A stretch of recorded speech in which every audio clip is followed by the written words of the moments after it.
and I'm 47 years old, and this last spring I found out that I had thyroid cancer through a really weird series of events. Went through some blood work or whatever, and then they did this thing on my lymph nodes, and anyway, went to endocrinologist because they thought they saw a nodule, very small one. He immediately goes, no big deal, but we'll do a biopsy. So right there, they just did that little needle biopsy in there in my throat. Scared me to death.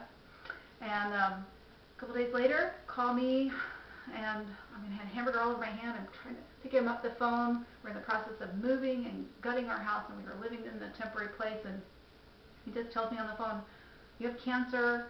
I'm going to go on vacation for 2 weeks. I'll talk with you later. And I was so shocked. The word cancer is kind of really scary. So I think I asked him a few questions. I don't even know. And anyway, the research that I just did, that the YouTube videos and all the research that I did helped me so much. And some people had some really bad things happen to them.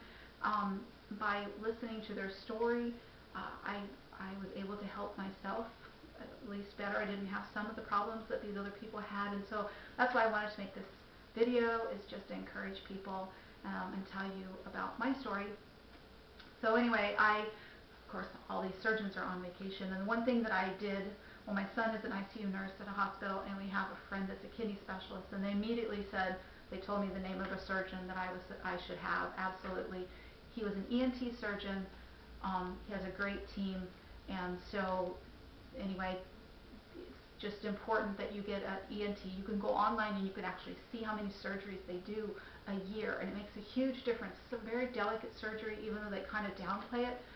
Don't let a general surgeon do your thyroid surgery. They ended up taking my whole thyroid because it was papillary, I don't know, there's all the different things, and there actually was cancer on both sides, very, very small. It was hard because I wasn't sick before, and I knew that they were going to take my thyroid, and that I was going to have trouble, with regulating this all. And so anyway, what do you do?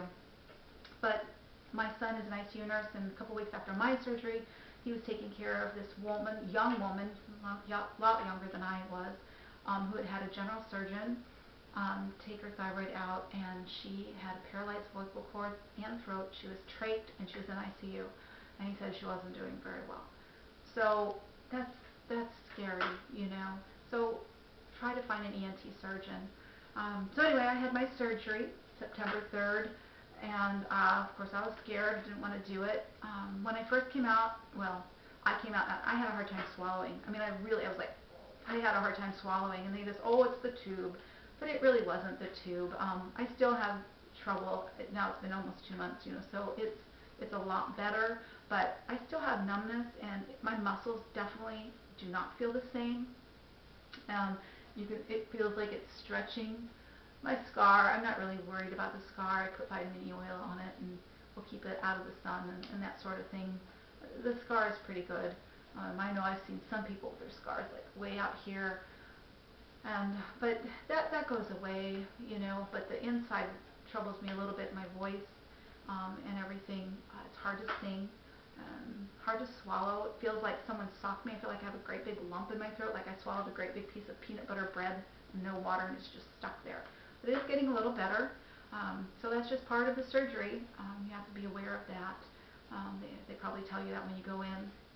Well, tomorrow I'm having my radioactive iodine treatment, my therapy dose. So anyway, I'm not looking forward to that at all. So of course that means that I have been on the low iodine diet, which this is what I wanted to say, is because I did not have to go hypo. I did research, and I was able to push. Actually, I had to push because they said they didn't think that my insurance would cover it. And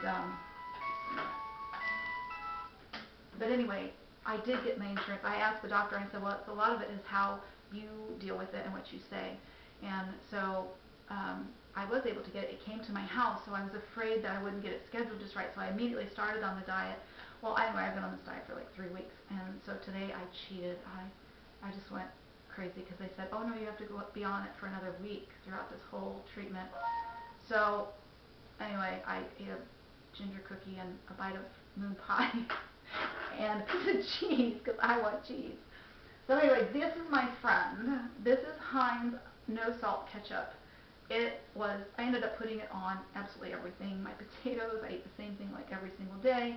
Eat oatmeal without water. I don't eat wheat very well or yeast, so I have to make my own breads, and I did make some of those, but I just crave dairy so bad. But I ate potatoes with no skins and turkey burgers, continuously hamburgers, and that's basically what I ate. Oh, I know, another thing is you saute raw almonds in your Fleischmann's unsalted margarine and toast those, and then pour your French green beans in there, and you just salt those with your kosher salt, and it's really yummy because I just have not felt like eating vegetables. So anyway, tomorrow I'm having my therapy dose of radioactive iodine. We've got my room plastic off my mattress and my bed. We didn't have a bathroom for me to use, so I have a half bath. My husband's worked really hard on that, so we can have that. And I have some phenogrin just in case I get ill, so hopefully I won't. Anyway, I just wanted to document that, and email me.